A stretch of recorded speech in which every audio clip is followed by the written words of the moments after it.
Welcome back to this episode of CIFF Media, How to Expand into the U.S. Market.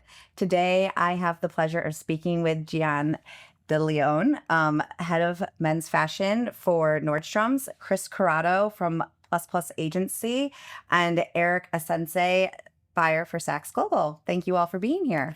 Thanks for having us. Thanks, Katie. Great. So I would love for us to just get straight into it and start talking about entering the U.S. market. It's a big topic for Scandinavian brands. We've done a showroom 2 times in New York for Fashion Week, and we have such big interest for our Scandinavian brands to want to really tap into the U.S. market. So we would love to hear from you amazing and very knowledgeable people that are from the U.S. First, let's start with the big picture question. What does it take for a brand to succeed in the U.S. market today? If you had to pick, one key thing to give to these brands right now. And Jian, I'm going to start with you. Sure. Yeah. I mean, I always tell brands that, especially a store like Nordstrom, what we do best is amplify the energy that a brand already has. We're a major retailer. We have over 91 doors. We have 91 doors in the United States.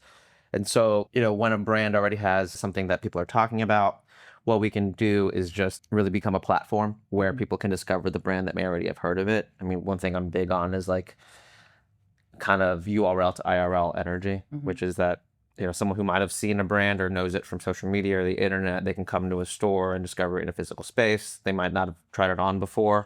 And it's like a much different shopping experience than trying to order something online that you like in a couple of sizes and then trying it out at home. Like the retail experience is still integral to, really discovering brands and finding brands that you like and become familiar with. And some of the Scandinavian brands that we do work with we've had a lot of success with them, like Ledoux and N07 come to mind, just in terms of how they've been able to just gain more market share in the US market specifically. But with that too, it's like with us, the more a brand does to market themselves and build awareness among an American consumer in particular, goes a long way. Like, N07 is an example. It's like getting that jacket on the bear and then having, a guy that I like to say a lot of our customer especially is style conscious but fashion agnostic, right? Which is probably like our true core customer. Like he cares about how he looks, might not have an encyclopedic knowledge of brands, but he'll be like, hey, this jacket's from the bear. I want to try this. And that's sort of his ingress point into a brand. And then it becomes easier for our salespeople to then talk about it too. It's like, oh, this is the brand that made this sort of jacket.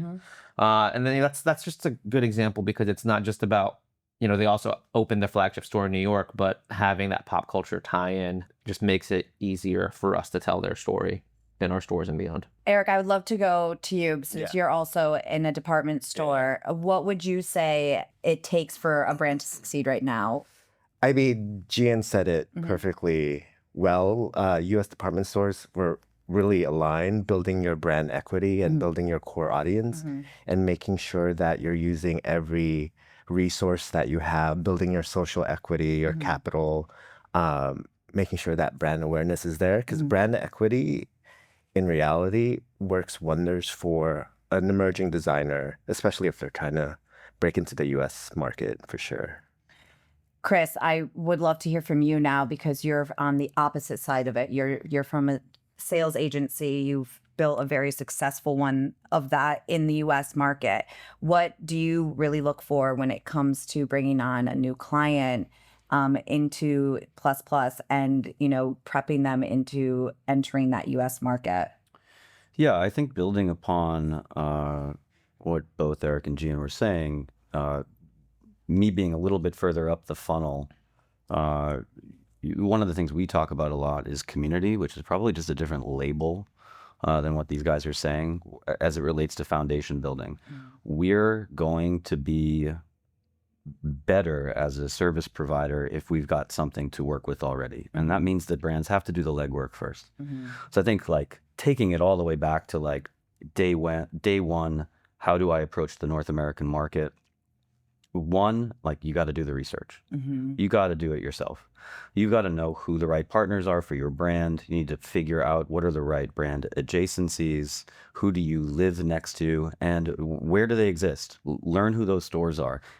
Try to meet those stores. Try to meet those buyers. Try to make relationships with guys like these guys by showing up on your own, whether that be showing at CIFF here in Copenhagen or being in Paris during a market there, or even in New York. An agency that actually knows what they're doing is a better augmentation or a builder than they are someone that's going to be able to take you from zero to something. You have to build some community in the industry as well as at the end consumer level. Yeah, and I would add to Chris's point too. It's like I love supporting independence. Like I think that's such a great interest point for the American market in particular.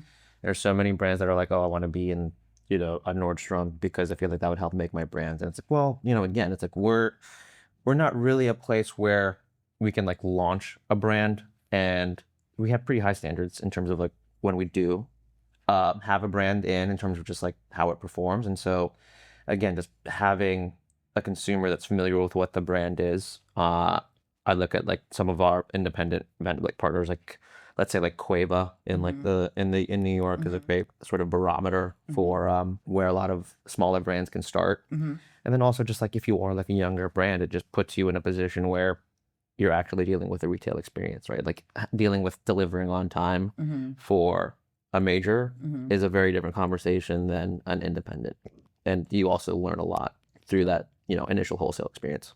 For sure. I also think that to your point, to all of your points about like building that community within that landscape and in that market is so important. And sometimes starting that with the independents where it's a neighborhood shop that people are consistently coming in to discover newness. It's a great starting point for you to then, and then also to just learn from your point, Jan, of the wholesale process. I would love to get into kind of where is the U.S. right now? We know this is a really challenging time, especially since the beginning of 2025. What is the current kind of conversations and appetite you're hearing from Scandinavian brands, but also international brands to be coming into the U.S. market now with that the fact that the landscape has become a lot more challenging? That's a great question. I guess coming from the Saks global perspective, you got to hit the right price architecture if you want to break into the U.S. market. And also, the question you have to ask yourself is, are you fulfilling a need or are you fulfilling a trend? A need is going to come from like your core products, your hero products. And currently that is what's driving the business versus trend-driven styles.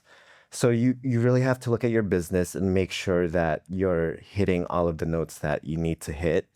Price architecture, your brand equity, what your products and who you're dressing for. If you're coming in blindly and, you know, how many striped button-ups are there in the market? Like how many wide leg pants are there in the market? So you really have to really think about what the products are speaking to, who they're speaking to, and who are you dressing, while also maintaining the right price consistencies for your customer.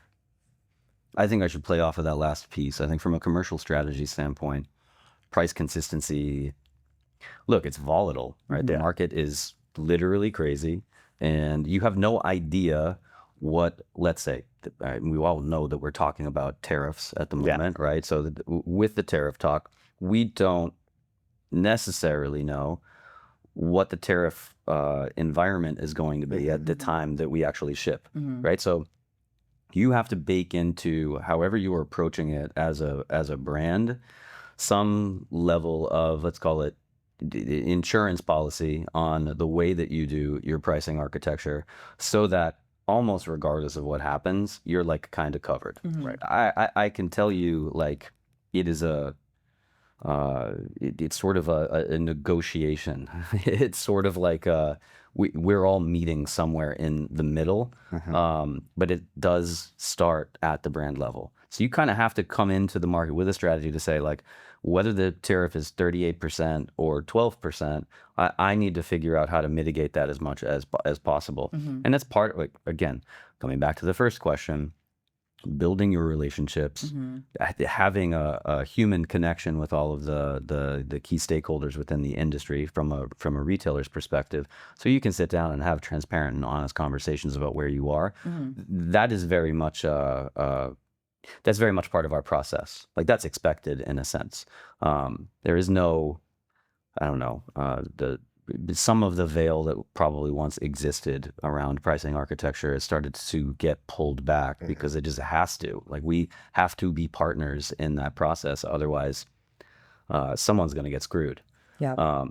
What I would say from like the feeling in North America is obviously it's a shit show, but at the same time, we're all kind of just putting one foot in front of the other Right. and finding our way together and assuming that we're going to figure it out. There's some level of assumption that we're going to be fine. We just have to get there together, and we'll see. I mean, you know, you make some bets.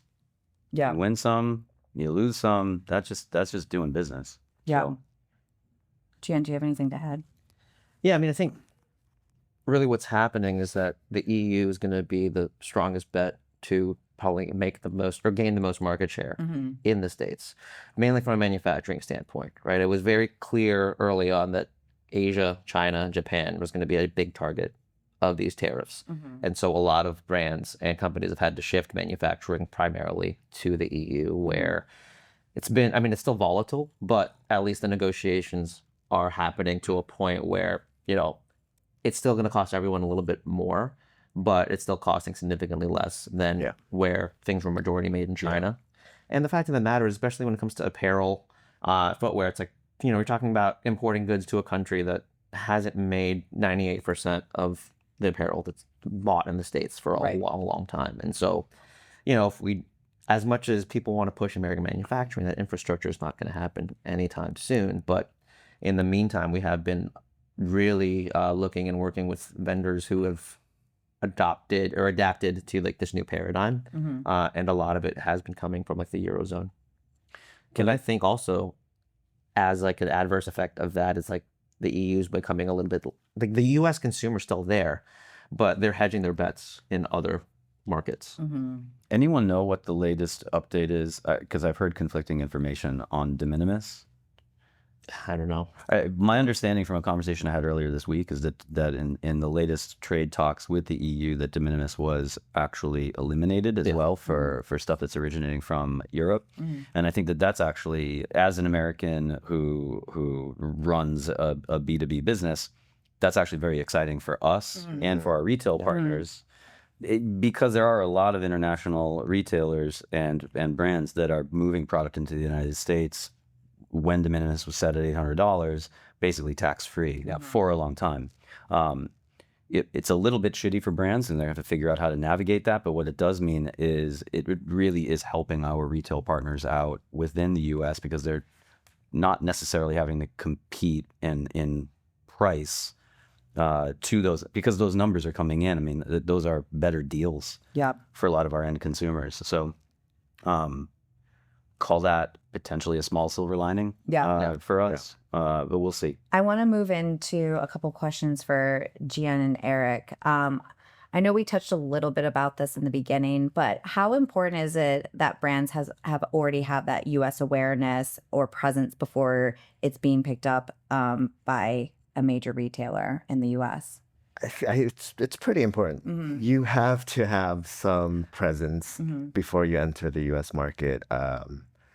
Our shoppers are very in tune with the algorithm, with, you know, the social capital of a brand. And so you're really competing with real estate online and in the stores. And so if you don't have any presence at all, you'll just get lost. Yeah. Because I imagine that you guys are also right now really trying to enhance the square footage of getting specific brands on the floor. So if you're really, I mean, you as a retailer is doing as much marketing and promotion around a new brand, but at the same time, that's dollars being spent as well from your side, from the marketing budget. So for brands coming into, you know, either a Saks or a Nordstrom's, there needs to be that education for the customer that's already coming in and that awareness. Jian, do you feel like with the Nordstrom, since you have so many stores around the US and your online presence is quite big. Do you as a team really have those conversations with these emerging brands that are dying to get into Nordstrom because it is such a big goal for so many of these international brands to come in, around like tips of like what you would want to see from them over season after season? And what are some of those tips that you would like to share with us? I mean, yeah, like an analogy I use often is like part of my job is like an A&R at a record label, right? It's like I'm looking at the smaller venues and I'm listening to mixtapes and like EPs that brands are doing, because Nordstrom is, you know, that's when you get to the level of your Oasis selling out Wembley consistently, right? We do that scale, but then we do work with smaller emerging partners that we understand when a brand is sort of ready for their quote unquote like major label debut, right? And that's when ideally they're in a position to scale. And a lot of smaller brands just don't understand. Like they think it's like, oh, well, you know, can we do like 5 doors at Nordstrom or things like that? And that's not always necessarily the case. When for us, it's like when we do want to bring on a brand, we want a long-term partnership and we want to position them to succeed. And the brands, there's a lot of brands that just need to like understand what that means. And so just walk into that process and like, well, why us? Other than the fact that you know that we exist in the States and that we carry some of the brands that you want to be adjacent to. So it's just having that conversation about like what's like the 5-year plan for the brand. And outside of the realm of, let's say, like a special project where we do have the ability to do things like a smaller scale, I think the majority of the conversation that we do have is just about, we want to do this in the right way and we want to launch in a way where the brand is represented in the way that it should look like, and we want to be able to, you know, carry it for as long as we can and build it to penetrate as many doors as we can.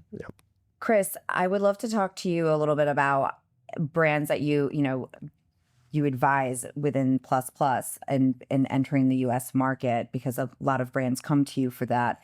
What would you say are like the 2 key things in terms of taking those first steps? And I know you've touched a little bit on those already, but I would love for you to kind of explain a little bit more in depth of what are those 2 key steps that you would really push these brands to take in order to kind of start their journey within the US market. It's actually not very different from what these guys are talking about. I think, like, let me answer the question a little bit differently. Over the 26 years of doing what I do, I've interacted with a lot of European brands, Asian brands, all with this eye on North America as the prize. And I get it. I mean, it's a huge consumer opportunity. We've got a voracious appetite for product. And in general, America is a fairly wealthy place. I would say 98% of the time that people come to me, it's because they have seen online traction in their own direct-to-consumer business, their own e-com, as this like flag that, oh my gosh, we've got to come to the United States. The U.S. is either our first or second market if you look at where our customers are coming to us as a brand to shop directly. That, for me, has absolutely no correlation to a wholesale opportunity. That is not, what that means to me is that you need to invest in your D2C channel even more and try to figure out how to build that relationship better. We are, as a people, really comfortable shopping online. We've got the means to do so. And we don't have a lot of stores. Big country with a lot of, let's say, blank space in there, but there are customers there with no retail option. So they're forced to shop online. And we have really good Wi-Fi, generally, you know, from coast to coast. Our internet service providers are doing a pretty good job. And so the customer can gain access to the information. They're willing to shop, and they don't care if it's being shipped from China or Portugal or Amsterdam. That makes no difference to the American consumer. That does not mean that there are tons of retail opportunities, retail partners potentially that would look at what you're doing and say, oh, you're doing so well there, let me get a piece of that. I think that the critical piece for a brand is, when we talk a lot about conversation. So conversation for me is the currency of community. If there is a group of people, a community within North America that's talking about your brand, that's engaging with your brand, that is wearing it and signaling to their friends and their friend groups that this brand represents them. That to me is the more interesting stuff. That's what I want to see. I want to see engagement on your socials. I want to see it out in the streets. I want you to show up and do things and get people to show up for you. That's a much more interesting prospect for whether or not we could build a business with a brand. That takes me into my next question for all of you, because, coming from New York, all of us who've lived there, and also LA and being around the United States, we're seeing so many more activations, pop-ups, brands partnering in different capacities, whether it's through hotels, doing merch, or restaurants, or coffee shops. What are your guys' take on if, say, to build that community perspective, is it worth the investment of coming over and trying to do a standalone activation, inviting people such as all three of you to come to those to see and engage in that community firsthand? What are your thoughts on that right now? Because that is a huge trend with a lot of international brands that are trying to tap in, either American brands tapping into Europe or European brands tapping into the US. I would say I want to go back to what Jian was saying earlier, the longevity of the brand. So what's the follow-up to, say, for instance, if you did a pop-up or a partnership, what's the follow-up to that? What is the long-term goal that you should be seeking? It's great that you are activating and you are partnering, but then again, what's the next steps there? Just because you have to think, if you want to break into the US market, you really have to just break the wall of these, one-offs and really ask yourself, does this have longevity in the US market? Yeah, I mean, I think it's interesting. I've had a lot of conversations with Danish and Scandinavian brands that, to Chris's point, are wow, we have a lot of customers in the US, so we're going to go ahead and open up a store in New York. And we all know how expensive rent is in New York. So whenever they're asking me, where should we do it? And they're like, they want to be in Soho. That rent is insane. Yeah. And again, I think it's not always thinking about the longevity side of it, because they don't even have retail partners in the city. So how do you know people are going to actually walk through your door when they're so used to just clicking a button online and getting it directly to their home? So I think it's a very interesting conversation to be having, because it's the knowledge that they don't really understand that type of landscape and that type of consumer. I think it really comes down to really understanding and actually putting in the legwork of understanding the consumer in the US. I think that's a common misconception that a lot of international brands can make, especially when they do a pop-up or activation, is that they confuse a New York and LA customer as a microcosm for the rest of America, which couldn't be further from the truth. Totally. I think you activate in a major city, it gives you, especially in the highly trafficked area, it's basically you have real life experience of, oh wow, we sold out of XLs and all we have is medium and small, versus in Paris we usually have a high sell through of these sizes, but then you really just get a true test of just this is what sells in the States, and it's also a great way to really see customer acquisition. It's okay, great, they buy something from you at this pop up, and then are you seeing orders when they go back to St. Louis, Minnesota? Or it's are you seeing customers come in from Chicago and other places where you previously weren't? That's really where you see the investment pay off, of if it was worth, building awareness in the American market that way. Chris, do you have anything to add? It's okay if you don't. No, not really. Okay, cool. But what they're saying is a one-off is not going to get you anything. No, you need a broader strategy. Yeah. But if I were to add anything, I guess I would say showing up is absolutely necessary. You've got to show up. You for me to be interested in your business potentially, I need to be able to see that you can get people to show up for you. And the only way that you do that is by coming and being there and trying to build. But it's not a one-off thing, right? It's about being consistent. You have to figure it out how you're going to do that on some level of repetition, so that you can even react and pivot. The data set that you're going to receive from a single event that you execute within our key cities, which is probably where you're going to do it, it's kind of useless. You can't really build a angle of trajectory on one data point. Yeah. Yeah. To continue this type of conversation around, being present, if a Scandinavian brand wanted to, activate in terms of from a wholesale perspective, what would you suggest? And I know it's going to be different for everybody, but Chris, I know we have been in the trade show industry for many, many years, and we always encouraged international brands to come show with us consistently at Capsule. But do you guys find newness in showrooms more, or trade fairs within the US, or do you go and just walk independents in your neighborhoods to find newness in those smaller niche brands? Everywhere. Yeah. Really. I mean, but I'm like, I don't know. I'm an outlier because I'm just like always shopping. Yeah. So it's like, there's some brands here that we carry, like Sephora, that I've seen in like Independence, and we carry them for visiting the showroom after a couple of seasons. Or even like a brand like Palms, also based in Copenhagen, where it was like, I think it was like that was like Instagram sort of thing. So I mean, you find these brands everywhere, but what draws you to these brands is very consistent, which is they know they have a strong identity, like the product is great, and there's enough meat here. Like there's a there that draws you to it. Yeah, and there's a consistency in their messaging and then their aesthetic. They're not always chasing a trend.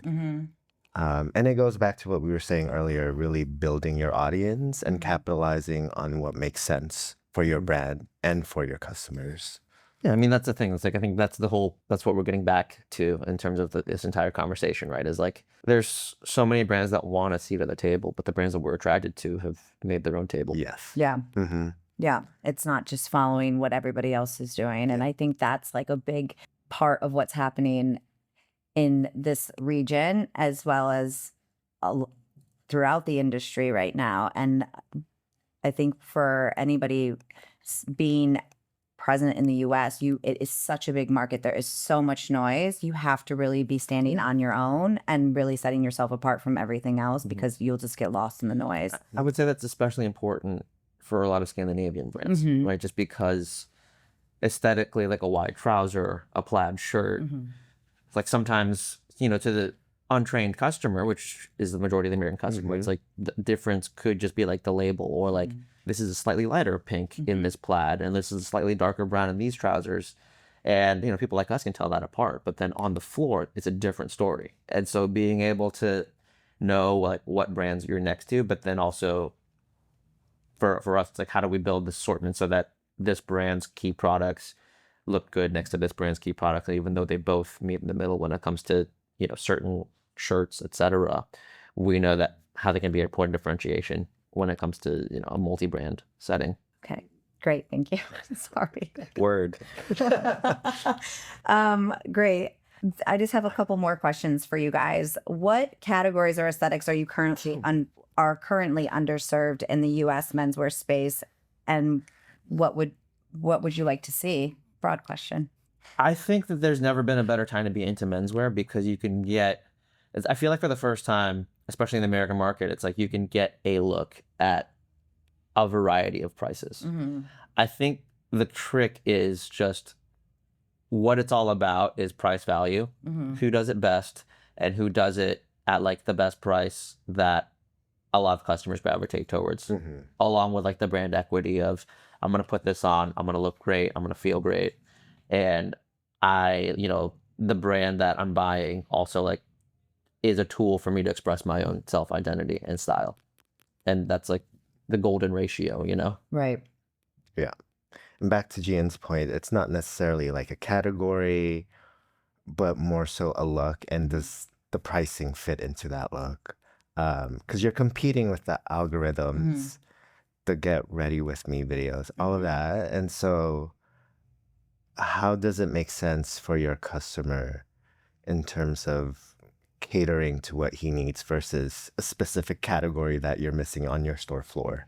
Because the male customer, he's more informed, and the more informed your customer is, the better it is for us retailers. Okay, my final question is, and I know we've touched on this a lot, but I think it's important. What is one piece of advice you would give a European brand who's looking to expand in the US market within like the next couple of seasons? honest answer or professional answer? Both. I would just say, I mean, it's very challenging right now. I would just make sure that before you even consider trying to break into the US market, you just got to make sure that you know who you are as a brand. Mm-hmm. And it goes back to again, the brand equity aspect, like making sure that you have that developed and fully realized. Because the US market, it's not a pretty market right now, I will say. Yeah. Chris? Yeah, I guess building on that, before you even consider attempting to approach the North American market, you need to be really solidly founded in your home market. If this isn't super sturdy and comfortable, because the US market is going to take a lot of your bandwidth.